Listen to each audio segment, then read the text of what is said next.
project, we're going to do some more Photoshop magic. We're going to use the new neural filters to colorize a black and white image. We'll use the puppet warp to exaggerate part of an image, and then we're going to bring another image into this particular one to replace the billboard using the vanishing point perspective. So specifically, we're going to colorize this image. And we'll take these two images to create our new billboard image. We'll change the proportions a bit, but notice how we're going to stretch out the arm of the basketball player for this dramatic slam dunk. Add the text in this other image, create our poster, and then we'll simply slide this in to our colorized image using the vanishing point filter to have it maintain the correct perspective. The images are on our course site, but for those maybe outside of the course who want to play along at home, here's where I found the images on Unsplash. You can download those and join us. Let me walk you through this in Photoshop.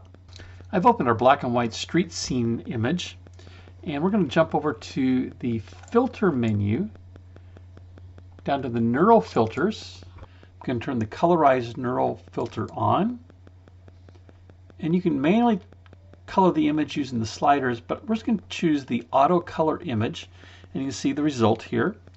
And we can output this to the current layer. I'm going to instead choose to output this to a new layer and click OK.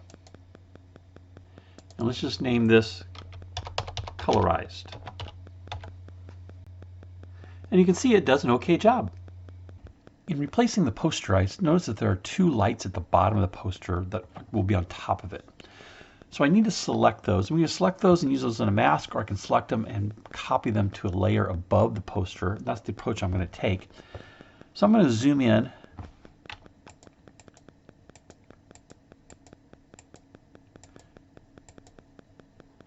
Really tight on this. And then I'm going to take the pen tool to make my selection.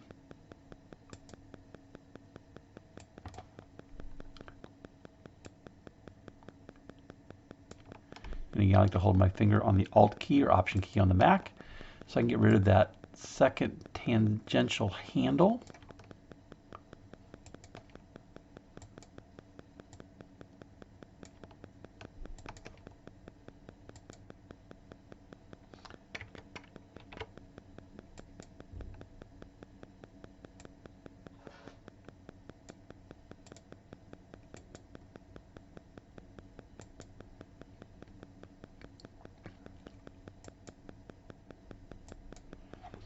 So I get my path. I'm going to go to the Paths panel,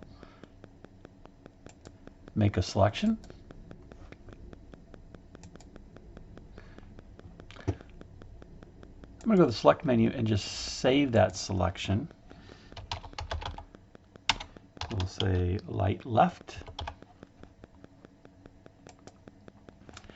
And then I'm going to go to the Layer panel, make a new layer via Copy. And in the Layers panel, we'll name that one Light Left.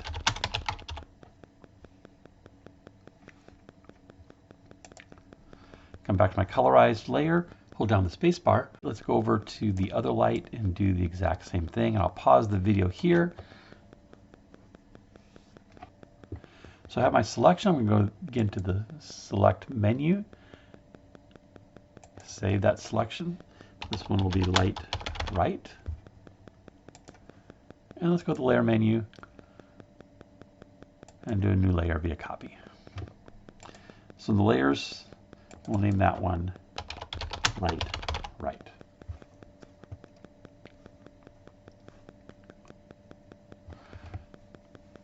So I have my second light on its own layer, named Light Right. We'll zoom back out.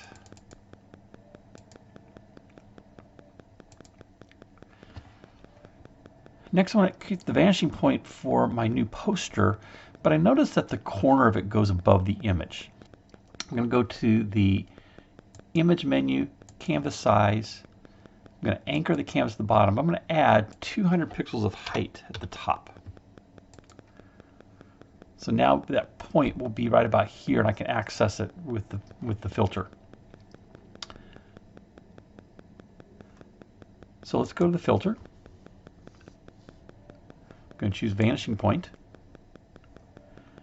And we're we're going to take our grid. It might be helpful to zoom in here a little bit too. So I'm going to take the magnifier and just zoom in.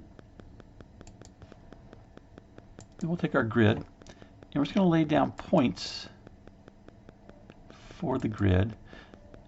Now this one I have to kind of guess at, but that's okay. I can come back and fix that.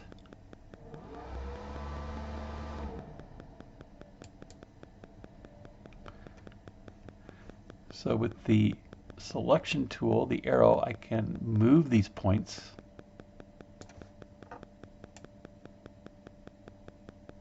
And then I don't have to really necessarily be perfect because this actually does extend all the way through your image. That's about where I want it. Now, I'm going to use this grid to figure out the proportions of my poster. It's hard to measure this at this perspective, but the grid, which is in squares, I can count. So I have 9 going across and 16 going up. So I want a 9 by 16 poster. I'm going to click OK.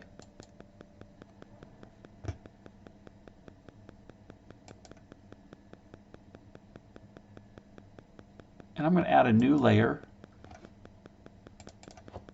named billboard.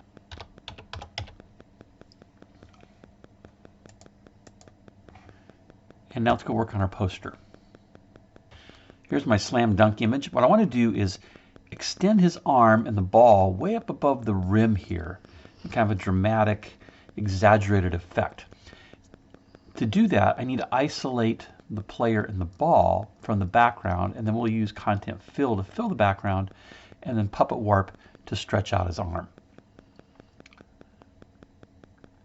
So I'll go to the select menu and choose subject.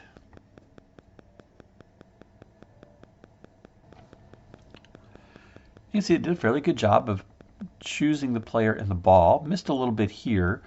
I'm going to choose black and white as my foreground and background colors. And then you might recall that little trick we used of a quick mask. I'm going to press the letter Q, and I can see the area that's selected.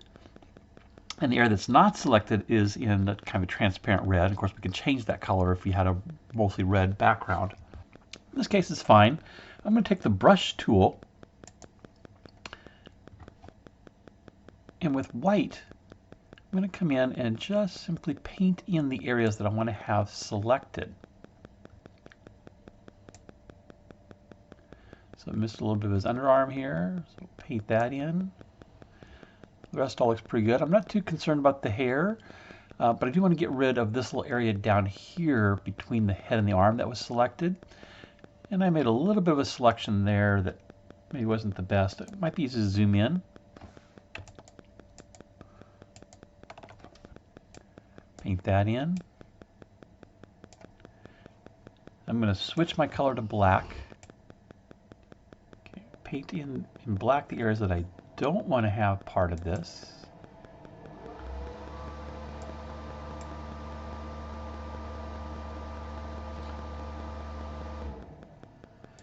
Use a very small brush. I want to make sure I have a delineation between the arm and the hair.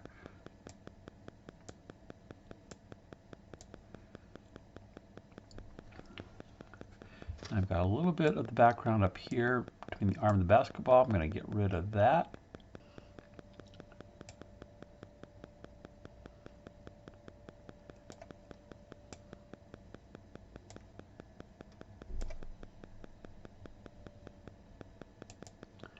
I'm going to press the Q key again.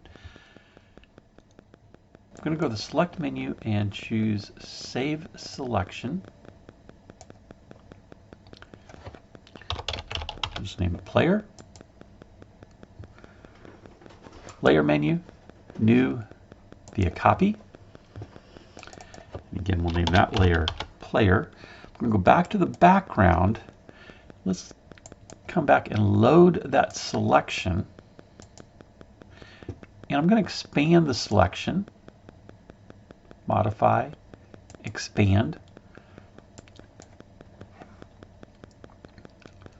And we'll go about 5 pixels. Go to the Edit menu and choose Content Aware Fill. We're going to fill this area with the area from the background. And you can see kind of preview what it's going to look like. We're basically just eliminating the player. That's exactly pretty much what I want. Did a really good job of it. I'm just going to say OK. And if I turn my player layer off, you'll see the background copy. Let's get rid of the marching ants. Do Control D to deselect, Option D. So you see a little bit of a ghost effect there. That's okay. A player's going to come back in and pretty much cover that up. It's not a big deal. And at this level where it's up on the billboard, nobody's probably going to notice there's these little bit of artifacts. Let's go back to our player layer. And here we're going to use the puppet warp. So I'll go to the Edit menu, Puppet Warp. We get this grid, and on the grid I can place pins. I'm going to place a pin by clicking at the intersection here, just below his wrist. We'll do another one on the outside.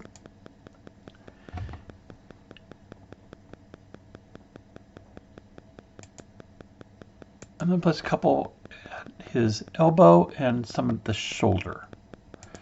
This is going to allow us to keep a few of these areas stationary as well as stretch others. Then I can grab a point and pull it up.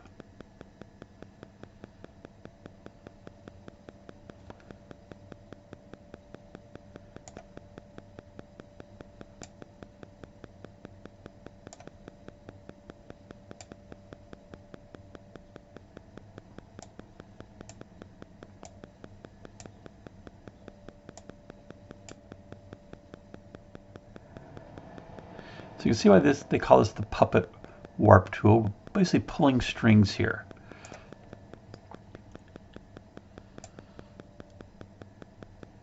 Now notice that that's moving the player, so those pivot points here. So I might want to add some more just to make sure he doesn't move much.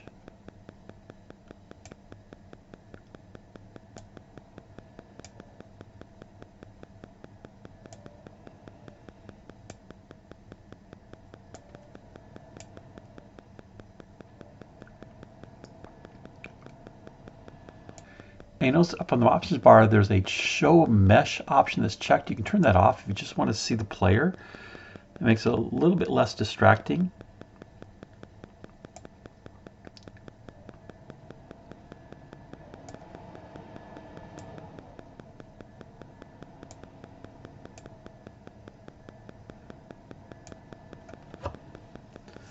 That looks pretty good to me. Might bring his wrist in just a little bit. And if you wanted to play around some more, you could try moving this arm, maybe making it down without trying to not distort it too much. But that really is what I'm wanting to focus on, is just this arm coming up with the basketball. Notice that by doing these pins, the basketball still remains round, and he has not changed much because of the anchor points we created with these pins. I'm going to zoom out. I'm going to say apply.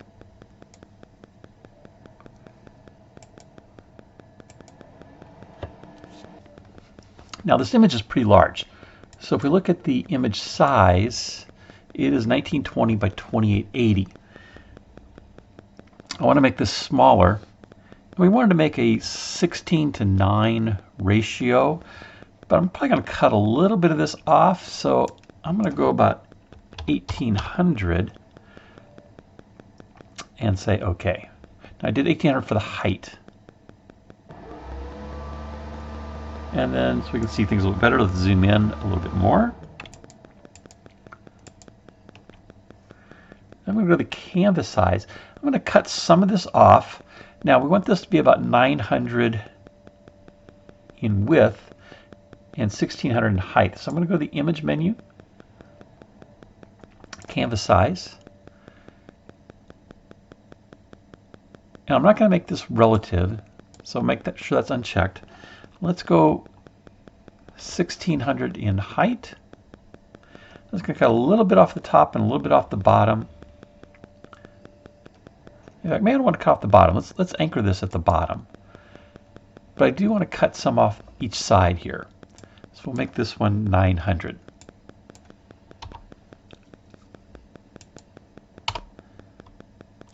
So 900 by 1600. Click OK. We'll proceed.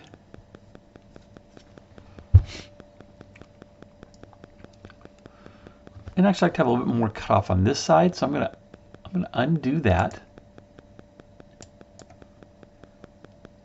Let's try it again. Again, I'm going to anchor at the bottom. We're going to anchor at the top. And I'm going to set my width to 1000. Let's go ahead and cut the bottom portion off. We'll say 1600. I'll click OK. We'll proceed. And then I'm going to do it one more time. We'll anchor on the right-hand side. I'm going to cut 900 or cut 100 pixels off the width. So we'll make this 900 on the width.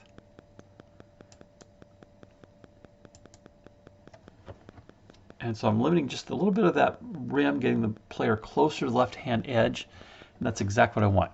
So now if we look at our image size, it is 900 by 1600. I'm going to make sure I'm on the background layer. Take the eyedropper tool, and I'll come in and select a dark maroon color. Go above the player, go to the player layer, and we're going to add an adjustment layer of a solid color using that maroon. Turn that off for a second, and I'm going to select the area that I want to have colored.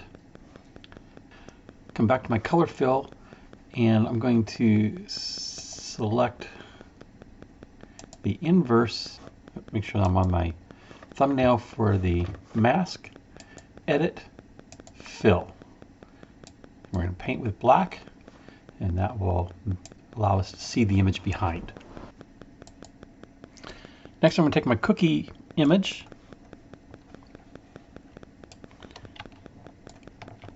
We'll drag it onto our picture.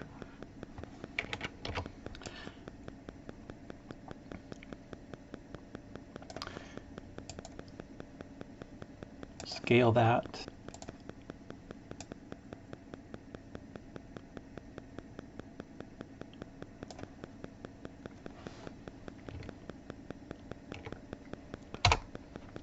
You can pause here and add in your text. And then on the top layer, I'm going to hold down Control, Alt, and Shift. On the Mac, it's Shift, Option, Command. Press the N key, it gives me a new layer, and an E, then with those keys still held down, gives me a composite of all the layers below. I'll just name this one Composite. And I'm going to save my image.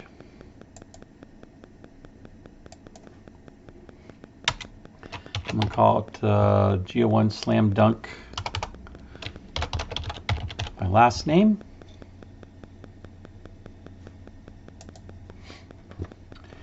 And with that composite, I'm going to do a Control A to select all, Control C to copy.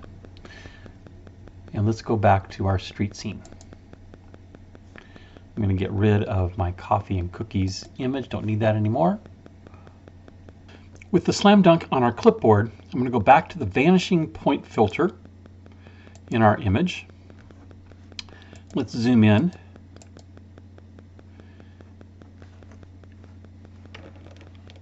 And then I will paste and drag the image over to our Vanishing Point filter, and then choose the Transform tool to make it smaller.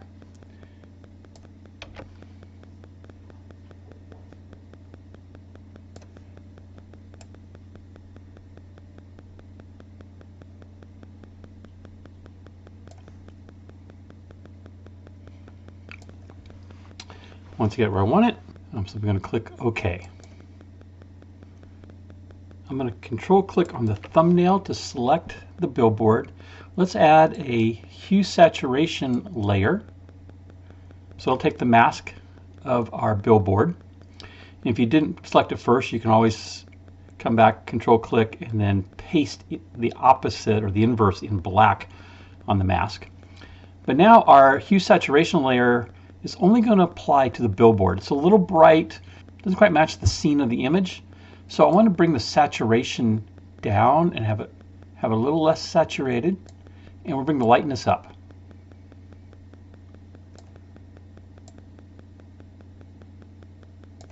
So that seems to fit the tone of the image a little bit better. And I'm going to go back to the image menu, canvas size. I'm going to anchor at the bottom.